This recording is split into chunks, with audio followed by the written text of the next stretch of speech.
Let me ask you one thing. What if your greatest challenge as a leader isn't out there? Not the economy, not your boss, not your team, but in here, inside your own mind. What if real power has nothing to do with controlling others, but everything to do with mastering yourself? What if the storms you're fighting outside are only reflections of the storm you've ignored within? And here's the harder one. What would change in your leadership, in your life, if you could remain calm, steady, and clear minded no matter what was happening? If you want to learn more about how to do that, stay with me until the end of this episode, because we are going to explore one of the most powerful philosophies ever written, Stoicism. And I will share with you how this ancient practice can transform the way that you lead, live, and handle chaos. Stay with me until the end because I'll also give you the H2H experiment of the week with a practical exercise that will help you start living Stoic wisdom today.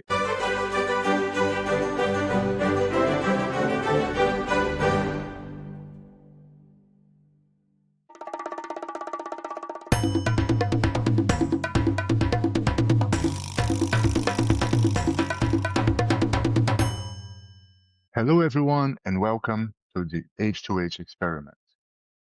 Today, we're going to talk about Stoicism, an ancient philosophy that has the potential to change your life. So let's start with some history. Picture ancient Athens, over 2,000 years ago, in a public marketplace known as the Agora. A man named Zeno of Citium began teaching under a painted porch, the Stoa Poikile.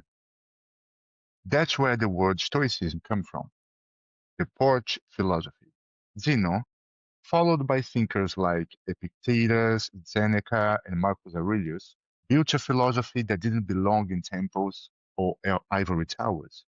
It was designed for life, for noise, chaos, trade, politics, and heartbreak. Stoicism was not about retreating from the world. It was about standing firm within it. At its essence, Stoicism teaches one simple but radical truth. You cannot control what happens to you. You can only control how you respond. The rest, other people's opinions, market conditions, the weather, the past, are outside your control. Peace begins when you stop trying to control what you never. All right, now let's bring this to our world. Leadership today is a bloody storm. The pressure is relentless. Deadlines, market expectations, uncertainty, customer experience. Everyone looks at you for stability, clarity, and confidence. But who stabilizes you? You wake up checking your phone. You spend the day solving problems that weren't yours to begin with. You fall asleep thinking about tomorrow's chaos. We're constantly reacting, not leading. And Seneca said, we suffer more in imagination than in reality. Modern neuroscience agrees with that.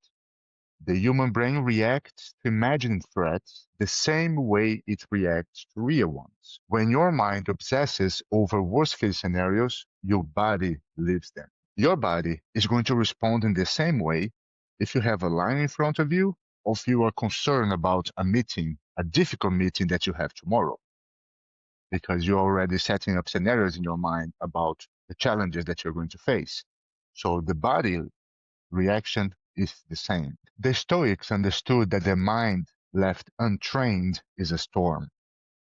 The Stoic leader's task is to build a fortress within it, a place where reason, calm, and purpose remain unshaken.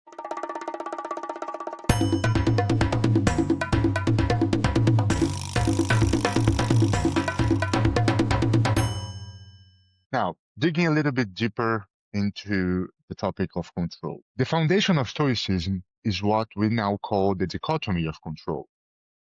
Every moment, every challenge, every conversation can be split into two categories: things within your control and things outside your control. Everything else is just noise. The Stoic discipline begins right here at this moment. Learning to focus all your energy on what belongs to the first category and letting go of the second. You cannot control the weather, but you can prepare. You cannot control your colleague's mood, but you can control your tone. You cannot control what people think of you, but you can control your integrity. Epictetus, who was once a slave, taught there is only one way to happiness, and that is to cease worrying about things beyond the power of our will. This is not fatalism, it's freedom. When you stop fighting reality, you recover the energy to shape. Stoicism is often misunderstood as emotional suppression, but it's not about being emotionless. It's about being emotionally intelligent before psychology had a proper name for this. Marcus Aurelius, the philosopher emperor of Rome, wrote in his journal every night, "You have power over your mind, not outside events. Realize this and you will find strength." Modern neuroscience beautifully supports this. When we are triggered, the amygdala, the brain's alarm system, fires instantly. We want to react, defend, attack. But if we pause, even for a few seconds, the prefrontal cortex, the rational mind, comes online. That pause is Stoicism in action.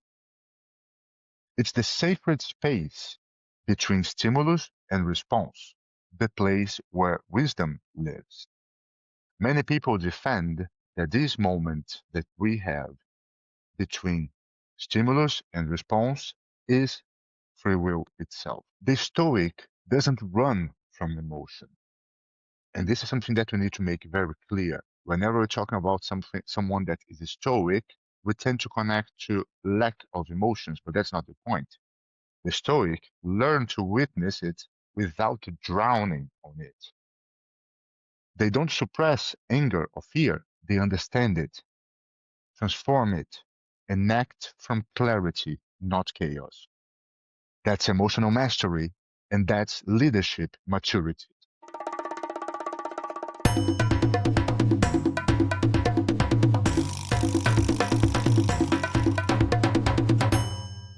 Now, we're going to talk about one of my favorite Stoic ideas, and one of the most liberating is Amor Fati, meaning love your fate.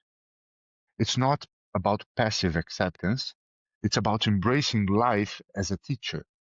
Every obstacle, every disappointment, every painful experience is an invitation to evolve, to learn, to grow.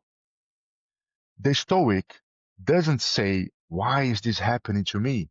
They say, "This is happening for me." As Nietzsche later expanded, my formula for greatness is amor fati, that one wants nothing to be different, not forward, not backward, not in all eternity. For leaders, amor fati means seeing challenges as feedback from reality. A crisis, an opportunity to show courage. A mistake, a lesson in humility. A delay, a chance to practice patience. This mindset changes absolutely everything because it turns resistance into growth. The Stoics built the entire philosophy around four virtues, a kind of a moral operating system that defines what it means to live with excellence. One, wisdom, seeing reality clearly and understanding what truly matters. Two, courage, doing what's right, even when it's hard. Three, justice, treating others with fairness and integrity. And four, temperance, practicing balance and self-control. Together, these virtues form the inner compass of Stoic leadership. In today's world, wisdom becomes strategic clarity. Courage becomes decisive action. Justice becomes ethical leadership. Temperance becomes emotional regulation. These aren't philosophical ideals. They are practical disciplines. And when they're lived, consistently, they become present. The kind of presence that calms a room even before you speak, just by walking into that.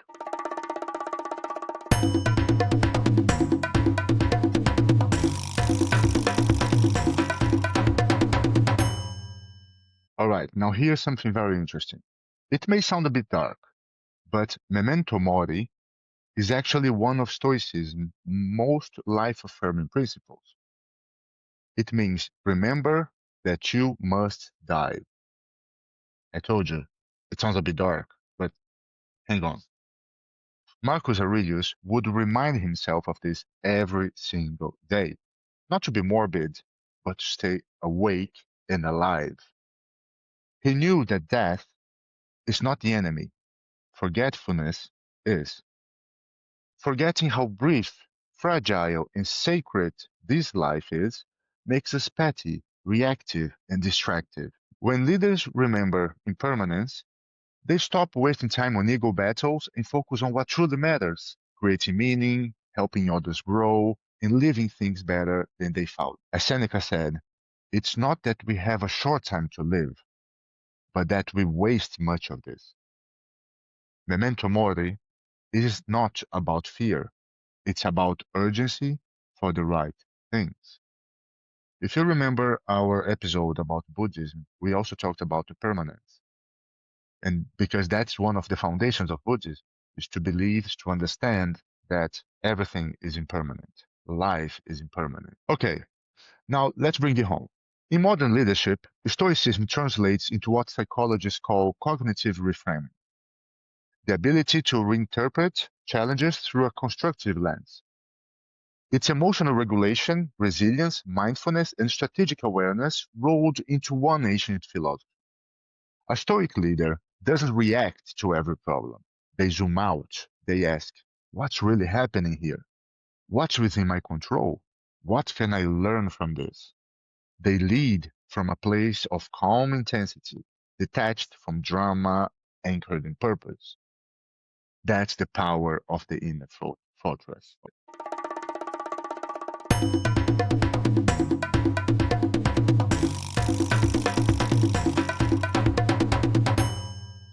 Okay, now my favorite part of the podcast, as you already know, the H2H experiment of the week. This one, we're going to call it the circle of control. Here's your practice for the week. Step one, draw two circles, one inside the other. The inner circle is what is in your control, your actions, your word, your mindset. The outer circle is what's outside your control, other people's reaction, the economy, the past, luck, etc. Step two, reflect on a current challenge. Write down every part of that situation inside the circle it belongs to. Step three, act only from the center. Decide what you can do and release what you can't. And step four, practice Amor Fati. Before you sleep, repeat to yourself, I accept whatever happens. I will meet it with wisdom, courage, justice, and temper. Do this for 7 days, and you will start to notice something remarkable. Less anxiety, more clarity, and a deeper sense of strength. That's the Stoic way. All right, now let's wrap up. Stoicism doesn't promise comfort. It offers clarity. It doesn't make life easier. It makes you stronger. Because the Stoic leader knows that external chaos will never end, but internal chaos can.